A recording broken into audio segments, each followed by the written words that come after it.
All right. I think I'm going to go ahead and get started here.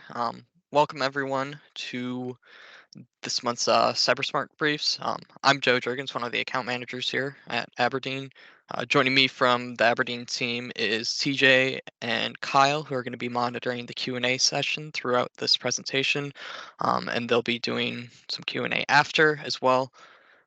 TJ will be providing some technical input to the questions in chat as well. So today we're going to be talking about holiday season scams and sort of what to look out for and how to avoid them. Um, why do we do these CyberSmart briefs? It's a short form content webinar. We want to present a quick dive into a security topic, field your questions, and just help figure out what you guys want to learn about what we can provide to you. We do make these videos available on our website and at our YouTube channel, so you can share them with your team. You know, we exist to guide and protect our clients. In order to accomplish our goal, we need to train end users with more user security education. So please feel free to drop any topics you would like us to discuss in the Q&A and chat. You can find that in the top right corner. Um, to access the Q&A, just navigate to the top right side of the Teams window, click on Q&A. We also want to teach you about what you want to learn. The goal of these sessions, again, is to help you become more secure online. So, the holiday season is a big spending season for lots of Americans. Last year, Americans spent 936.3 billion according to the National Retail Federation during the holiday season. This year, Americans spending over $1,600 on average, according to Deloitte holiday retail survey. Again, according to Deloitte's survey, we're expected to spend more on gift cards by almost $90 from last year, and about a third of us plan on using some social media for holiday shopping. And it's not just that we're buying a lot of stuff, we're also donating a lot around this time of year. Last year, Americans donated over $499 billion to charity, and the month between Thanksgiving and Christmas accounts for about 20 to 30% of this. So, all of that equates to a whole lot of opportunity for threat actors. They know we like spending money, they know it's a busy time for the season, so they really like to amp up their attacks during this time of year. So, some general tips to protect yourself during the holiday season is don't save credit card info in browsers or e-commerce websites.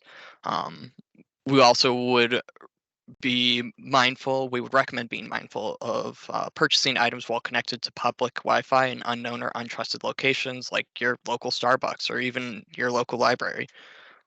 Threat actors can get access to that data that gets shared via man-in-the-middle attacks and can see the data as plain text, so they can just read your credit card info if you're typing that in. You could also consider using a virtual card number to control your risk when purchasing from an unfamiliar website, and then utilize delivery scheduling and drop-off locations to protect yourself from porch pirates. You can use those Amazon lockers that are available to pick up your Amazon packages instead of having them dropped off directly at your house. Um, there are specific scams we did want to sort of explain what to look out for and how they relate to the holiday season. So, a lot of these kind of fall under the category of phishing, so that's going to be the first one we're going to talk about. But then we also wanted to talk about product scams, gift card or payment scams in general, shipping scams, and then again, charity scams. So phishing is something we've covered plenty of times in the past. It's also, again, a basis for a lot of these other scams that we're covering today. So just a quick refresher memory, here's some warning signs of an attempt at phishing. The email will come from an unknown domain or an unknown sender, like amazon.123.com, for example. Remember, the last part of the URL is what matters. That 123.com is the actual domain, not the Amazon part. The email will contain grammatical errors or spelling mistakes. It'll contain a link to a suspicious or malicious website. It could also attempt to gain additional personal information, such as your address, name, age, credit card info, passwords, etc. So How do I avoid phishing attacks if they try so hard to disguise them? Well, first check for email origination banners. Is there a first contact warning when it's somebody that you talk to on a regular basis? Is there an external email banner when it looks like it was from your boss? Analyze the salutation. Is it a general greeting like "Dear valued customer," or is it addressed to you specifically? Check for spelling mistakes. Look but don't click. Hover any links to see if they link to trusted websites or if it's something to pretending to be a trusted website. Review the signature, and finally, don't click on any of the attachments if you suspect it's a phishing message. The next one we really wanted to talk about are product scams. Um, with more Americans doing shopping via social media, either via ads or purchasing products directly through it, there's plenty of opportunity for threat actors to set up fake product pages and trick us into purchasing illegitimate products. A lot of times, these will use catchy phrases like "this season's best gift" or "your kid will love you for this," or any sort of catchy phrase like that.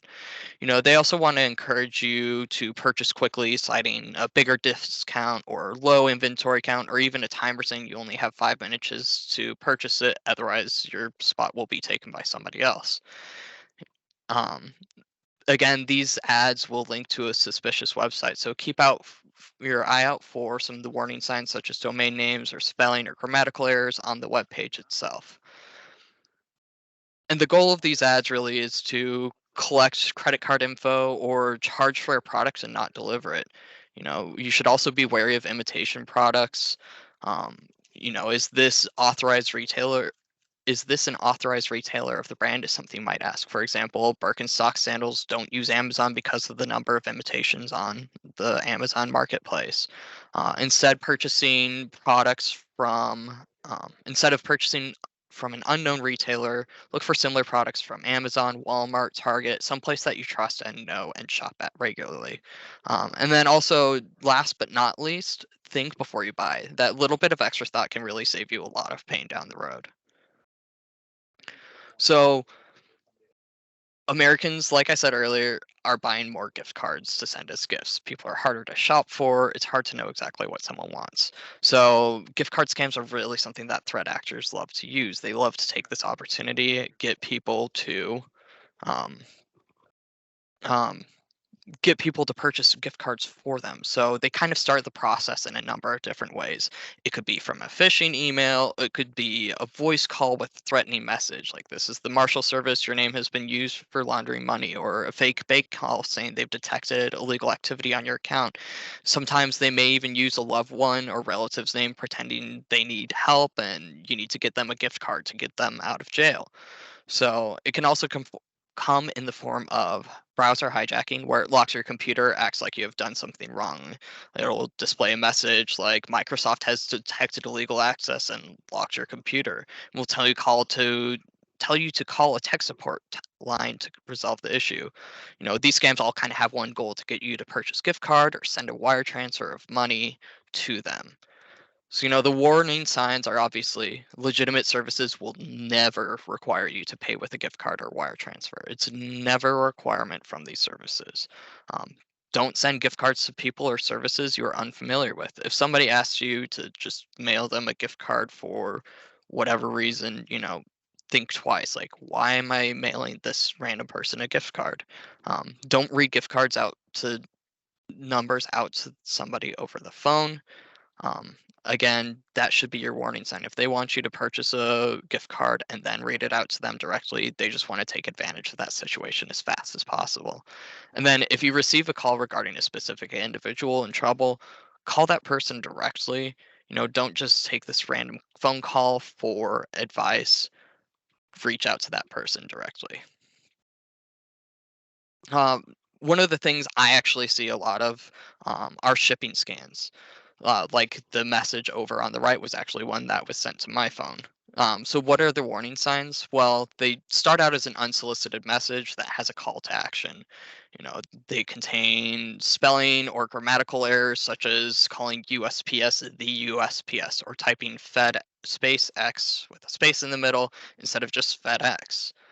Link will go to a suspicious website, and then it'll also ask you to pay a customs fee, a tax, or a shipping charge before the package can be released to you.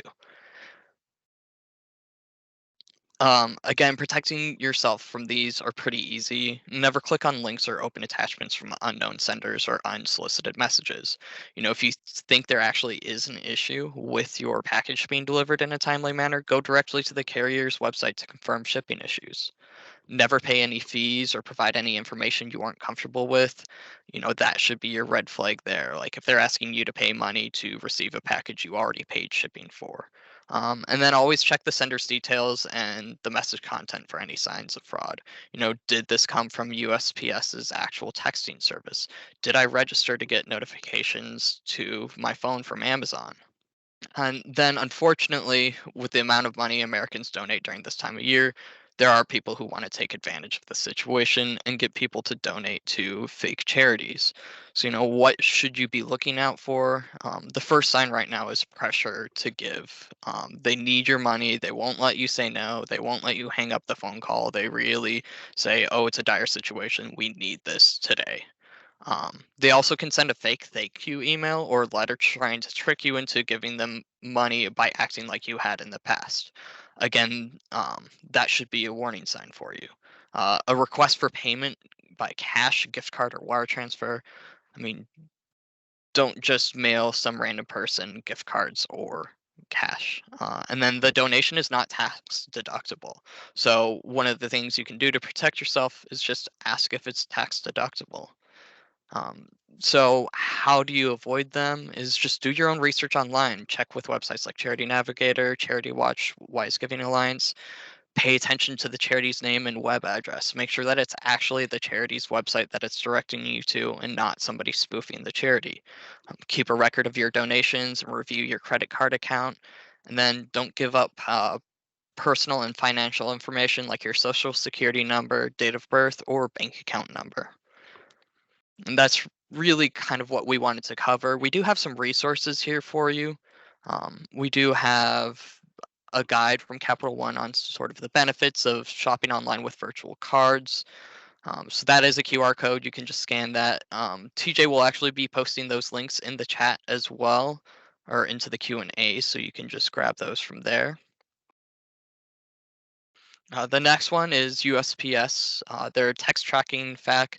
This actually lays out what number they'll text you with, sort of what the format of the text will look like, and what you can expect. This is a really good tool just to make sure that, yes, this is a legitimate message, or no, it's not. And then the last one is actually just to CharityWatch.org. This is a great tool for looking up different charities, seeing where the money actually goes when you donate to a charity. It's something that I've used in the past, and I know TJ has as well.